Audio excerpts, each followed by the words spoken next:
Noobs Live Interview, l'émission pop culture qui me se prend la tête. C'est maintenant, suivez-moi à l'espace culturel de Vence. Je suis ton père.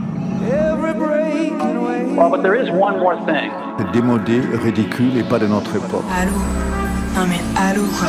Champion olympique devant la Russie et les États-Unis. Vous écoutez Noobs.live, le podcast pour les noobs. Salut les noobs sur Facebook, sur YouTube et sur Deezer. Après la musique et les nuits du Sud de notre dernière émission, passons à la lecture. Nous sommes à nouveau à l'espace culturel de Vence pour une émission spéciale avec Mitch l'auteur qui vient me rejoindre. On l'applaudit Mitch. Jeune. Salut Mitch. Alors comment ça va? Bah écoute, ça va très très bien. Et toi? Alors, super Tu es fort. venu avec des croissants ce matin, donc ça fait quand même plaisir. Ouais. On n'en a écoute, pas encore ouais. mangé, mais on attend la fin évidemment. Oui, bien évidemment, c'est pour éviter d'avoir des bouts de croissant. Après les dédicaces, on est Oui, d'accord. Parce que complètement, tu es venu après les ici pour les dédicaces. dédicaces. Eh bien, commençons directement par le jingle de l'interview. Fred, jingle. C'est l'heure de l'interview. Wow. C'est l'heure de l'interview. Alors Mitch, pour commencer, pourquoi Mitch? Oula, oui. Bah déjà parce que c'est mon prénom.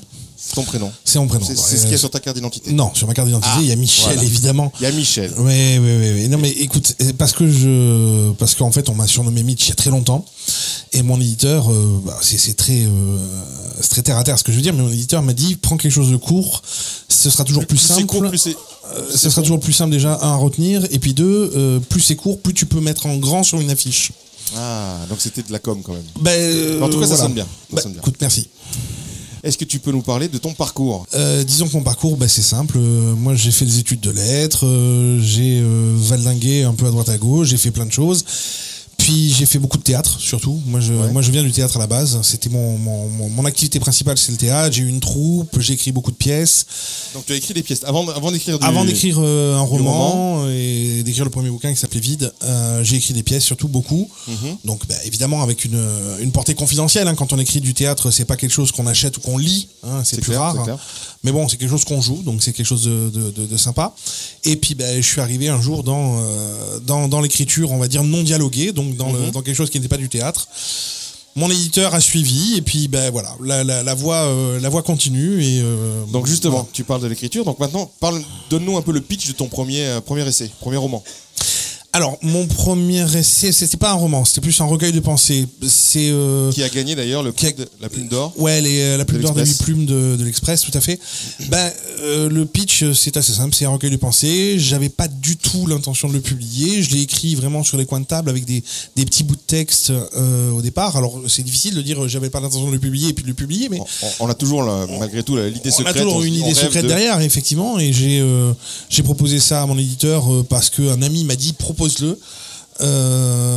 et il a suivi. Et donc j'ai même été étonné parce que je n'avais pas du tout prévu qu'un éditeur me suive. Je l'avais même envoyé à des éditeurs étrangers, mais francophones, pour être certain de pas être refusé D'accord. en France en fait.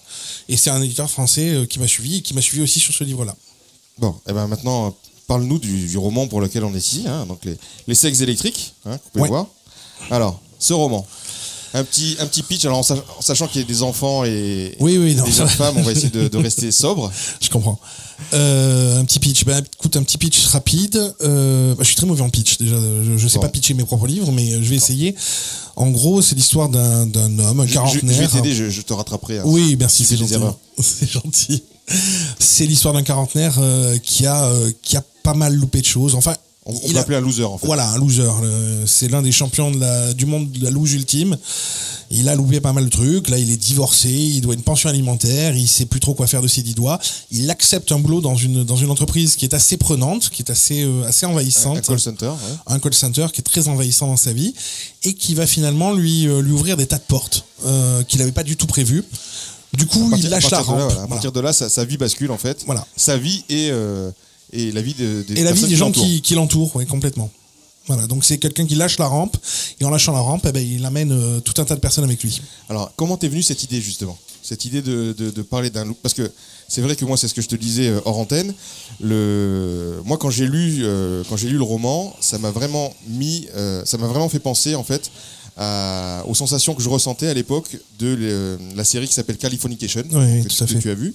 Donc c'est pareil, un écrivain qui est tordu et qui lui arrive des milliards de... Pareil, il est un peu loser aussi dans sa vie. Et c'est pour ça que cette sensation-là, en fait, je l'ai vraiment... j'ai ressenti la même chose en lisant ton roman. C'est-à-dire que cette force d'un loser qui arrive malgré tout à ouvrir des portes, à abattre des murs et à changer la vie de beaucoup de personnes. Et donc comment t'es venue cette idée ? Écoute, de manière assez bizarre, c'est que j'ai pas réfléchi vraiment au livre. Je l'ai écrit. Tu l'as construite en partant de la fin. J'avais l'idée globale du livre. Je voulais un anti-héros. Voilà, je voulais quelqu'un qui soit quelqu'un qui n'ait pas tout réussi, mais qui puisse réussir enfin quelque chose dans sa vie. Et comme je voulais quelque chose d'un peu moral, je voulais qu'il réussisse, mais qu'il y ait quand même une morale derrière et que on se rende compte que la réussite à tout prix. Malgré tout, il y a des valeurs. Non, il y a des valeurs qui sont mises en avant. Ça c'est. Voilà. Donc j'avais une idée globale et j'avais pas forcément tout. Et puis il m'a fallu quand même plusieurs années pour construire en fait la chose. Il m'a fallu 2 ans pour en fait partir du point de départ pour arriver en fait à l'écriture finale. Et bon, après c'est beaucoup de réflexion parce que je travaille beaucoup dans la réflexion avant d'écrire. J'écris très peu, mais quand j'écris, je veux écrire efficace. Donc je réfléchis beaucoup avant pour éviter de raturer, de revenir. Alors, le titre peut un peu choquer en fait. Oui. C'est vrai que quand on lit Les sexes électriques, on se dit ça va être quelque chose peut-être un peu chaud, etc. Alors qu'en fait, pas du tout. Pas du tout. C'est justement ce qui est intéressant, c'est que ce terme-là apparaît dans le livre plutôt vers la fin. Oui. Et tant que ce n'est pas apparu, en fait, on voit pas bien le sens. Enfin, on se doute évidemment quand même. Hein. Oui. Et donc, quel a été le parti pris justement de prendre un titre qui peut être un petit peu provocateur, en sachant que malgré tout l'histoire peut être lue par des jeunes et par des adolescents par exemple sans aucun problème. Oui, complètement. En fait, il n'y avait aucun parti pris à prendre un titre provocateur. C'est-à-dire, je l'ai pas vu comme un titre provocateur. D'accord. C'est les gens qui m'ont dit. D'accord. C'est-à-dire, je m'en suis rendu compte après. Toi, tu t'es dit pour moi, ça représentait complètement le personnage projet, et le projet. C'était quelqu'un qui avait besoin de et puis le titre pour moi évoquait vraiment le côté tension, le côté électrique. le côté électrique de la chose, ça on comprend bien, mais bon. Eh bien, on va accueillir maintenant CC qui va venir te poser 2 questions. CC qui fait partie du collectif Les Noobs. On applaudit CC. Bravo, merci. C'est moi. Salut. Alors CC, ça va CC, tu es arrivé à l'heure? Salut. Je t'ai étonné. Hein. Écoute, j'ai eu du mal. Merci quand même. Moi, je suis le matin, là. C'est pas mon créneau. Pose ta première question. Alors, ma première. Déjà, Mitch, bonjour. Bonjour. Bienvenue. Ravi Merci de participer à ça. Je suis pas un grand lecteur. Ouais. Je t'avouerai, j'ai pas lu ton livre. Par contre, moi, j'ai un CAP électricien. Ouais. Est-ce que ça peut m'aider à comprendre ton livre correctement? Ça peut, mais uniquement si on travaille sur du voltage très bas. Ah voilà. Ah ouais, ok. Voilà. Là, c'est du langage. N'oublie pas qu'on est chez les noobs. Oui. Et avec les noobs, on a du mal. Hein. Il faut rester moins technique que ça. Hein. Oui, d'accord. Okay. Alors là, pour le coup, moi, ça me parle vraiment. Je savais que tu allais pouvoir répondre à cette question. Voilà. Tu sais que je gère le movie bar. Complètement. Du Cap Cinéma. Voilà, de temps en temps, voilà, on reçoit souvent les noobs. Voilà, pourquoi aussi je viens ici. J'aimerais savoir, est-ce que tu penses qu'on peut utiliser ce support pour un autre roman, par exemple, pour venir le promouvoir chez moi, et éventuellement, est-ce que je pourrais prendre des petits royalties Alors, je dis ça, mais vraiment d'une manière désintéressée. De manière complètement désintéressée. Oui, on sent pas du tout le commerçant derrière. On sent que c'est neutre. Hein. Voilà.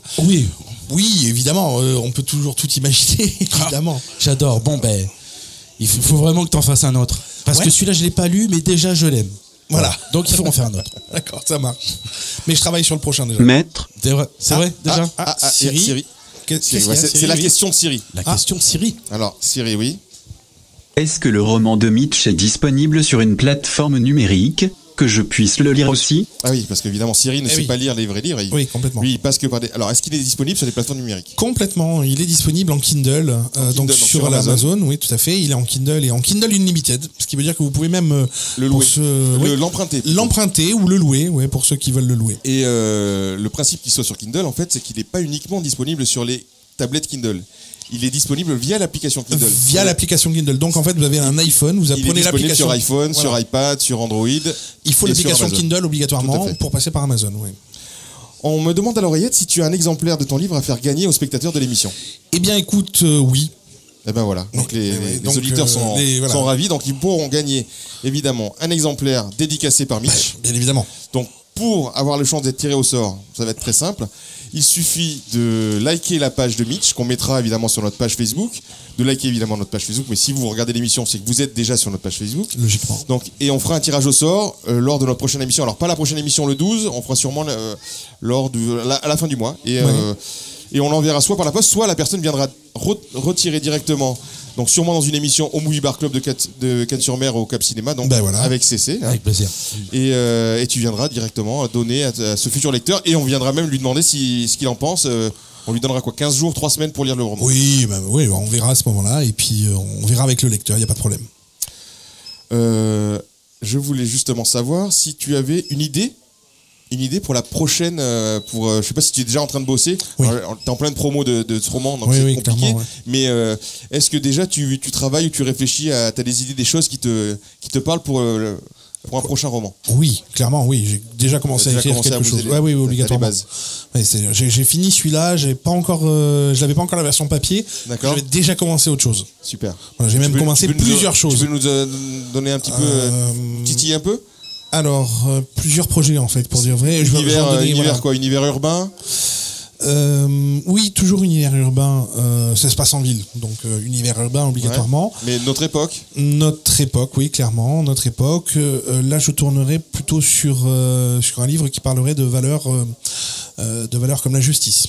Ah. La notion de justice, qu'est-ce qui est juste, qu'est-ce qui ne l'est pas, et au fond, est-ce que ce qui est juste est vraiment juste. Voilà. C'est complètement d'époque. Complètement d'actualité, j'allais dire. Complètement d'actualité, Nous avons une question d'un des chroniqueurs noobs qui n'était pas là, n'est pas là aujourd'hui, mais que tu connais, Philippe Leroy, donc écrivain, qui va venir te poser sa question lui-même. Bonjour Mitch. Salut Philippe. Comme je te découvre aujourd'hui et que tu me traites carrément de sexes électriques dans ton nouveau roman, j'ai une question d'écrivain en tête. Oui, vas-y, je t'en prie. Dont la réponse éclairera peut-être les lecteurs qui, comme moi, auront le plaisir de te lire pour la première fois. D'accord. Tu as déclaré dans une interview « J'écris de la fiction, pas de l'autobiographie ». Alors voilà ma question. Est-ce que tu proposes de nous renvoyer à la figure le pire du monde dans lequel nous évoluons? Ou alors proposes-tu de nous donner les clés d'une porte pour nous évader? Merci pour ta réponse et à bientôt, j'espère. Eh ben écoute, je vais te répondre très honnêtement. Philippe, merci Philippe pour ta question, et c'est une très très bonne question parce que ça me permet de répondre enfin à ce petit débat. Je pense que je laisse une porte ouverte et je laisse une clé en tout cas pour permettre aux gens de s'évader justement de ces principes même du roman. Ouais. Vraiment, je voudrais que les gens puissent s'évader. Le but, c'est de faire réagir, évidemment. Celui qui écrit pour ne pas faire réagir, j'en connais pas. Tout le monde. Ton roman perturbe. C'est-à-dire qu'à la lecture, c'est ce que j'aime. C'est-à-dire que tu ne restes pas indifférent dès les premières pages en fait. Tu rentres dans le personnage, tu rentres dans l'histoire et c'est perturbant. Ça te prend la tête en fait. Ouais. Donc et évidemment, plus tu poursuis et plus tu donnes des clés. Donc c'est justement ce qui est posé. Oui, clairement. Non, mais et Philippe a raison de poser cette question-là. Mais je vais m'inscrire dans 2 écoles. Je vais m'inscrire dans une école très américaine, d'où mon surnom Mitch. US School.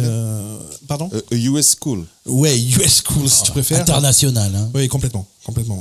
Donc oui, vraiment dans l'école américaine, dans la manière de l'écriture. Et puis j'ai une sensibilité qui est proche de Louis-Ferdinand Céline. Et effectivement, Philippe fait ce parallèle en disant que je jette peut-être au visage quelque chose d'un peu noir, le monde qui nous entoure. Oui, évidemment, comme Céline a pu le faire dans Voyage au bout de la nuit. Et comme j'ai pu le faire dans Les Sexes électriques aussi, bien que je me compare pas complètement à Céline, j'ai pas cette prétention-là. Je dis simplement qu'en jetant justement le plus négatif aux yeux de tous, je dis ben voilà, le négatif existe, mais s'il y a du négatif, il y a forcément du positif. Et tu donnes. Et je donne des clés justement pour sortir justement de cette espèce de marasme négatif qui nous entoure. La négativité nous entoure tous les jours et on s'en rend pas forcément compte. En lisant ton livre, on ressort pas noir et déçu de la vie. Au contraire, moi, je trouve qu'on est perturbé parce que l'histoire est folle. On est perturbé, mais on en ressort grandi. Et au contraire, on en ressort plutôt positif. Ça donne des ouvertures positives. Écoute, c'est la plus belle chose qu'on puisse me dire quand on lit mon roman. Voilà. Est-ce que tu aurais une dernière question, évidemment. Est-ce que tu aurais un conseil à donner à des jeunes écrivains qui souhaitent écrire, donc c'est-à-dire leur parcours, leur demander, leur expliquer un peu comment trouver un agent, comment pouvoir se faire justement imprimer, comment vendre, etc. Je vais dire que le meilleur conseil, c'est de pas suivre les conseils. C'est déjà bien. Déjà, c'est de continuer, de persévérer, de croire en ce qu'on fait. C'est super important. Plus on y croit, plus on peut arriver quelque part. Maintenant, ça prend du temps. Faut être patient. Quand on est jeune, la patience, on a du mal. Voilà. Et moi, j'ai commencé à écrire, j'avais peut-être une vingtaine d'années. C'était quoi, il y a 1 an, 2 ans? Oui, c'est ça. Il y a moins 1 an, 2 ans. Je commence à sortir vraiment des bouquins maintenant. Il m'a fallu quand même presque un peu plus de 15 ans pour avoir quelque chose. 15 et 20, 35. Ok, donc là, tu mens un petit peu, ok. Ouais, voilà. Donc, il m'a fallu un peu plus de 15 ans pour sortir déjà au moins le premier bouquin. Donc, voilà. Il faut persévérer, il faut croire en son projet, mais il faut surtout se remettre en question et pas se dire que le premier truc qu'on a écrit est forcément formidable. Voilà. Il faut retravailler, il faut revenir dessus. C'est un travail, c'est comme tout, il faut travailler. Il n'y a pas de secret. Eh bien, on applaudit Mitch, l'auteur. Merci. On retrouve sur ton site www.mitch-auteur.com. Exactement. Voilà, www.mitch-auteur.com. Pour ceux qui veulent, vous pouvez charger les 20 premières pages du bouquin gratos. Ça vous permet de voir déjà si ça vous plaît. Et dès les 20 premières pages, on est déjà dans le livre et on a envie de continuer. Voilà. Alors, l'émission touche à sa fin. Je tiens à remercier évidemment Nicolas Baptiste de l'Espace Culturel de Vence qui nous accueille et qui nous a accueillis pour la 2e fois. Je remercie Fred Perret, régisseur et réalisateur de l'émission. Salut Fred. CC évidemment qui est là, notre CC que l'on retrouvera le 12 pour notre prochaine émission. Absolument. GGX le photographe. J'espère que pour cet épisode interview vous aurez appris tout plein de choses et que vous allez vous jeter sur le roman de Mitch juste après, justement pour les dédicaces. Oui, tout à fait. Je vous attends pour les dédicaces juste là derrière. N'oubliez pas que vous pourrez trouver l'ensemble des émissions sur notre site www.noobs.tv. On se retrouve mercredi prochain, le 12 avril, au Movie Bar Club du Cap Cinéma de Cannes-sur-Mer pour une émission qui tournera autour de la sortie du film Fast and Furious. Donc il y aura plein très grosse soirée d'animation, etc. Donc on essaiera de vous faire vivre ça en direct. On tournera des petites images justement de toutes les animations. Et il y aura du support, il y a beaucoup de choses. Il y aura exactement. Donc c'est plutôt un thème garçon. Et puis Tchéché sera en Vin Diesel a priori ce soir-là, d'après ce que j'ai compris. Moi je suis René Mazout, je suis le cousin. Autant pour moi. Toute l'équipe de Noobs Live se joint à moi pour vous dire attention. À bientôt les Noobs. Salut les Noobs.